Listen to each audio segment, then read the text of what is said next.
Hello, everybody. My name is Bill Reif. I'm the physical therapist here at Premise at the Wellness Center downstairs. I wanted to, this is National Physical Therapy Month of October, so I thought I'd talk about posture, my favorite topic. And having been at Fiserv now for 3 years, you all sit up, that happens every time I talk about posture, everyone sits up straight. We're gonna be doing a lot of interactive stuff today so you can learn a lot about your own personal posture. Plus, if you have kids or even other family members that have a forward head posture, you can go home and teach them a few things. So I want to start off by showing you a very common scene that you see today. Walk into any restaurant, what do you see? Almost everywhere you go, kids are on cell phones, the smartphones, tablets, computers, rarely talking to each other. Even the kids sitting next to each other are texting each other without speaking. So the socialization is a factor. Their heads, as you know, are in a bad position. And this is the kind of thing we're going to try to talk about today, about how do you prevent all of this. So I've been at Fiserv now for 3 years. And in this particular environment with 3,000 plus employees, the most common thing I see is related to a sedentary lifestyle, which is typical of people that work in this type of setting. Sitting at a computer with 1 or 2 screens in front of them. And this is typically the type of things that go wrong. And very much in this building, what I see more than anything else is things related to cervical, lumbar, shoulder problems. This is a picture of a x-ray of someone sitting typically in a slump position. You can see at the very top, the forward head posture where your head is way ahead of your body. Yeah, your upper back, your thoracic region is elongated, inactive, and with weak muscles in the upper back and thoracic spine is called kyphosis, which is pretty much like a C-shaped spine. Your shoulders are turned internal, and your pecs are in front of you when you're doing a mouse or data entry. And all those muscles that are being used constantly like that, they get short and tight. So today I'm going to talk a little bit about how do you reverse that. From the lower half, you look at the hamstrings, and you look at the lower back, the glutes, and the hips. Everything gets tight with time. So with a sedentary lifestyle, this is the kind of thing we're trying to prevent. This is a patient of mine that gave me permission to take this picture, and you can see his head is way forward of his body. He's in his 80s, and this is now bony, so there's no way you can change that. You could prevent it from getting even worse, but what happens is as you start deviating forward, your lung capacity goes down, your ability to raise your arms over your head goes down, and those are the kind of things we're going to try to change before it gets too late. If you look at the illustration on the left, your head weighs 10 to 12 pounds depending upon your size. As you deviate forward toward the computer screen, toward the TV, the amount of load increases dramatically. So you can see on the right, 42 pounds of strength is needed to hold that head in that position. And that's why people get short, tight muscles, and when they develop something called trigger points in the neck. On the right, you see what a lot of chiropractors tell people that they have a flattened cervical spine. You have 7 cervical vertebrae. That is not supposed to look like that. It's supposed to be curved the other direction. But with your head in your lap, over time, the muscles get short, especially in the front, and you'll start getting stuck in that position.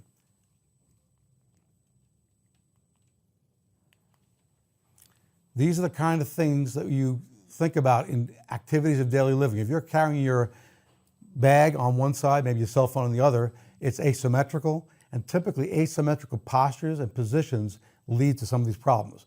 In the center slide, you see someone carrying maybe a computer bag where you see the points in a little lightning red where you can get injuries and different types of pains and aches throughout your body. Sitting in a car like that, slumped over, same thing. Let's see. I may need your help, Trevor. Okay. You want to go back? Let's see. I'm going to go back. Yeah, I want to go back. One more. Oh, that's it. Okay. All right. So basically, the themes today, we want to talk about posture assessment. So how do you determine if it's your kid? How do you determine if they have any of these issues? Talk about counter stretches you can do, and then talk about balance and core. All 3 of these together forming what I call strong posture, and that's the goal of what we're talking about here. So if you're in a sedentary type occupation, and then you go to the gym, like even downstairs we have a wonderful gym, but if you go from sitting for 30, 40 hours, and then you go to Trevor's folks who are fabulous, And they got you lifting kettlebells. I only brought this one up because it's small and I had to carry it. But typically, they'll take 10, 15, this is only 5 pounds, 10 to 15 pounds. What do you call this, Trevor, where you do this? Swings? Yeah, kettlebell swings. Great exercise. But if you're sitting all week and you go to do that on your break, on the 30 minutes you have with Trevor, that's an accident waiting to happen. Your body's ill-prepared for that event. And that's the kind of thing that I'm trying to teach, where if you were to counter the ill effects of doing all those activities of daily living, you can get away with, and you are getting away with. If you take some weights in your hand, you do lunges in your hands, great, these are wonderful exercises, but some people here tend to go, and not just here, but everywhere, they tend to be a weekend warrior, where on the weekends they go and do some athletic event, and their body's ill-prepared for that. So I want you all to turn toward me for a second. Next thing I'm going to do is teach you how to sit. These are all great ergonomic chairs. Now, don't do anything. Don't just yet. All right, so now what I want you to do is just do this for real. Just face me like this, perpendicular to me. I want you to turn your head slowly as far as you can and look out the window. And most of you go 3/4 of the way, pretty good, and then go the other direction. Okay, and just in your mind, do that one more time, left and right.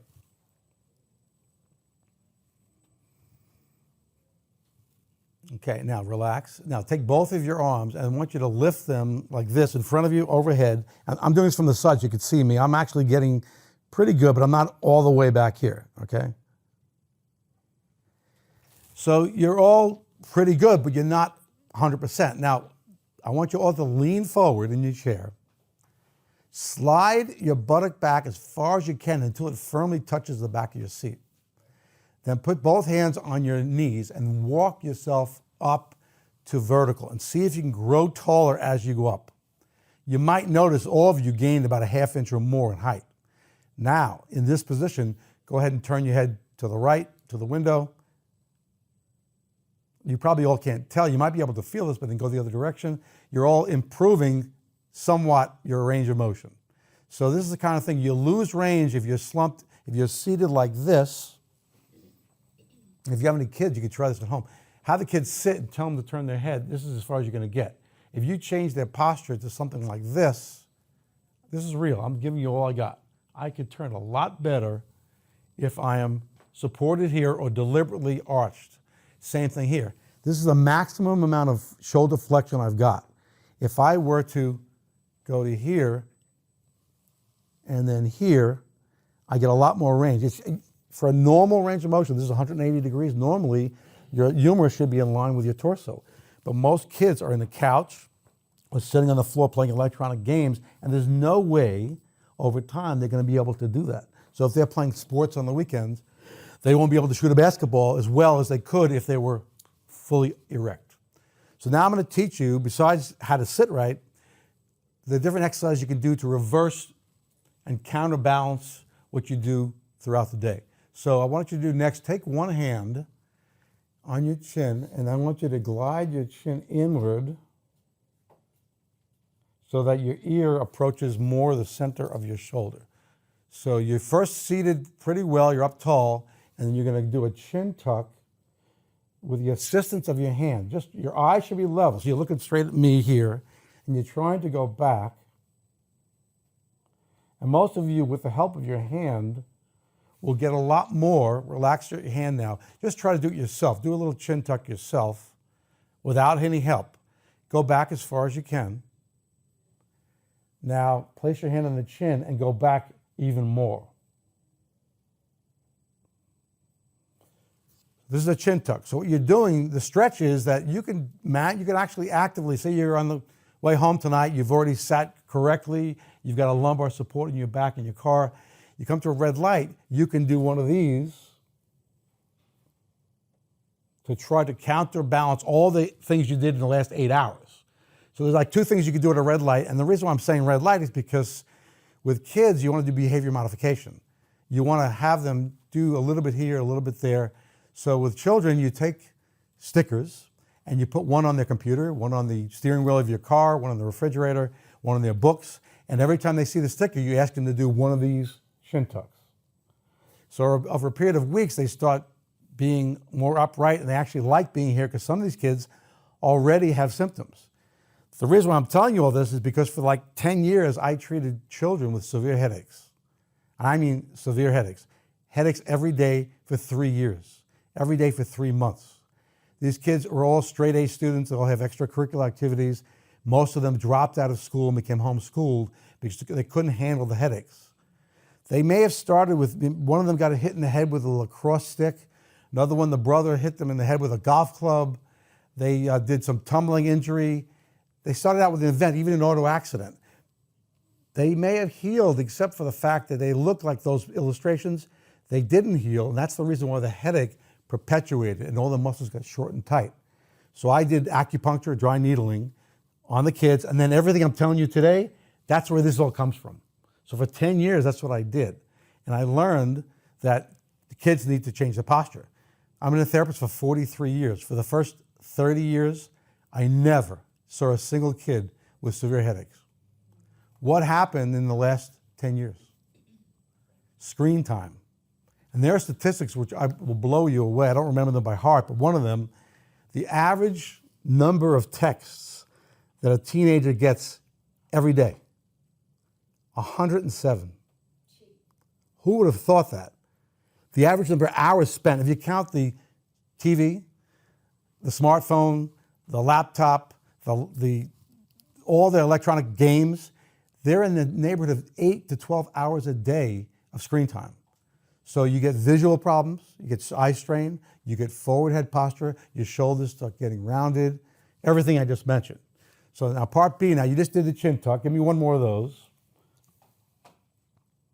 So you first go in and you keep your eyes level. You don't want to do this and you don't want to do this, you want to do this. Hold it for maybe 5 counts. So you're at a red light on the way home, you get one chance to do one chin tuck. And then maybe, part B, okay, if you're all day long doing this, and almost everything we do is out in front, even in the gym, you tend to get very rounded in the shoulders. Your shoulder humerus turns inward, your upper back gets rounded. The opposite of that is this. So now I want you to all stand up. Okay, so give yourself a little chin tuck just to remind you that you need to be here.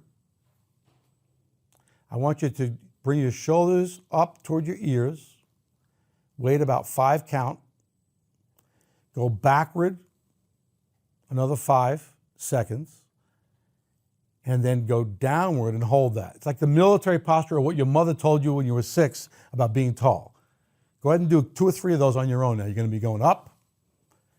You're going back. You're going down. So at a red light, you get a chance for 1 chin tuck and 1 shoulder roll.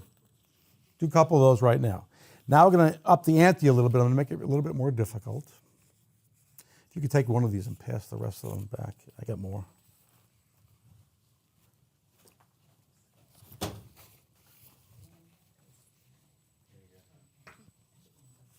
You got one? Is there enough? Everybody got one? Okay. All right. So one way to assess yourself to see if you're losing ground, like the picture I had of the older gentleman there, to make sure you're not turning into a bony, permanent. By the way, his head is like this. To look up to drive, he does this. He can't do this anymore, and he can't do this anymore. So basically, once it becomes bony, and it takes years, you basically lose that ability to undo this, unravel it. So we're talking about counter stretching. Whatever you do all day long, you want to try to do the opposite. Ultimately, if you took this band, you should be able to, don't try this yet, but you should be able to do this. I'm pulling apart, my eyes are level, and I'm going way back, not even touching my body, right? Now I feel this a little bit in the front of my shoulders, but I do yoga like 4 days a week. So I don't really have a lot of this issue, but some of you will find, let's try this, put it in front of you like this, pull the band apart, and then just raise it up toward your shoulders. If you can, some of you will be able to do this, go as high as you can without strain. If you start feeling strain, you're stopping. And Trevor's way ahead of us, but he's already gone the whole way. And then go behind your head, and you can pull out more of the band as you go back. What you don't want to do, and if you have someone with a really bad posture, what they'll do is this to cheat. Because they can't, so go ahead and try like 3 or 4 of those. Remember, you're going to pull apart, you're going to raise it, and you'll start feeling this. Most of your shoulders, you might feel your neck, and you might feel a need for your neck to bend forward in order to accomplish the task. Do like several of those. So you want to get to a point where you don't have to pull apart a lot, right? Right, you don't have to pull apart and you don't feel anything. Like I don't feel a thing when I do, I feel a little bit right up here toward the end. But most of my patients, when they first come in, you have them do this and they stop here. A, they don't have the strength to do that, and B, they start cheating, which I don't let them get to here because you don't want to encourage or emphasize the negative being rounded upper back, forward posture, shoulders in. So any of you feel that at all? What do you feel? Feel it up here, my shoulder. Okay, what do you feel?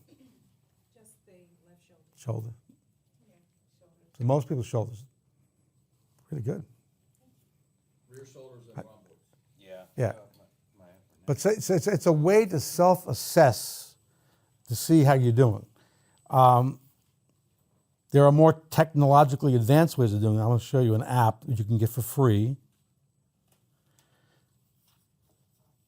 Let me have you try this. I'm going to stand right there, and I want you to tilt that until the line turns green.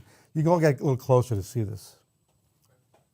So I'm going to stand. Now, stand perpendicular to me, and tilt that iPad until the line, see the line turn green? The middle one? The green, yeah, middle, yeah. Is it green? While it's green, push the center button on the bottom.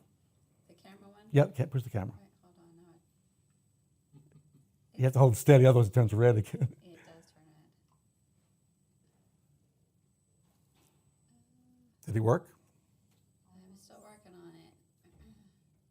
It's hard to keep it green. There. Okay. Then it's going to ask you a question. What does it ask you? It says side, front, back. Yeah, so push front back. Hit the button. Okay. Now, what it does, it shows you, I'll have you all play with this thing. This is an app you get for free, or you can try it. She took a picture of me from the side, and then you can manipulate this thing. Actually, you missed my head, but if my head was there, okay, we'll do it. I'll do it again. So you bring these brackets into the body, and what happens is very cool. Oh, how cool. And I just started, let's see. You could use 2 fingers at once. So you could do the feet. There's like 4 levels. You can't see the head here. But then after you do that, you push this button, and it tells you how off you are from vertical, from the center. That's so cool. So I'm going to have you all just play with this and try it. What's the app called? It's called Posture Zone. And then they ask you, Have someone else hold that thing. right, I'm going to have you all play with it. I want you to try this. And then they ask you if you want to buy a professional version, which you don't. Say no. The app's free. And if you buy the professional version, it's $29, but I don't even recommend it. I actually am running a new book on this whole subject. And this is in the book for parents, for school nurses, and for teachers to assess their kids. And I wanted to keep it as simple as possible. And the app is already done. So let me have you all play with this. Have you? Do you have to have that? You don't have to have that. You could, and actually I brought something, I brought a plumb line. You can actually make your own. This is a crazy little thing that's used for tennis. You can hang something like this vertically behind your kid, as long as you have a weight on the bottom, and you'll be able to see this even better than the grid. And the whole idea is you're trying to see what particular angles you're deviating from neutral. So maybe you'll play with it just so you can get a feel for it. So once you become the patient, if you don't mind, you're okay with that? And once you take a picture of her, let's see if I can get rid of that. Yeah, so you're going to be, and you may have to back up to get the whole body, but you'll get an idea. Be perpendicular to her, like right here, and then center it until it turns green, and then hit that button on the bottom. And then pick a side, doesn't really matter, pick one. And then it's going to ask you to move the bracket. I'll hold it while you move the brackets. You see where it says head? Right. So you sit like that, just play with it. And even if you don't do it exact, it it's not. down Yeah, to it our moves up, down, and in and out. Okay. And then move this one here. You can do both at the same time or one at a time. But I love it because it's so simple and it's free. I love that. And most people that have kids or grandkids, it's a very cool way because they like the tech. So this is one reason why I push this, because kids like to play with this stuff. Pull that in all the way to the feet. You're trying to outline the body a little bit. Just for now, we're just playing, so it doesn't matter. Hit the after I hit the little check mark at the bottom. So this is the second move you're doing, right? And then it just shows you 7 inches to the head, 7 inches to the 7 degrees to the left, the torso 8.7. Either way, what you do is you do this, and then Should it be? well, it should be as close to 0 as possible. Nobody's perfect, and there is no perfect posture. Okay. So, but the idea is Close to 0. the idea is then you do all the things I'm teaching you, and you have the kid with the stickers, and you do it again, and you might do it in a month or two. So once you're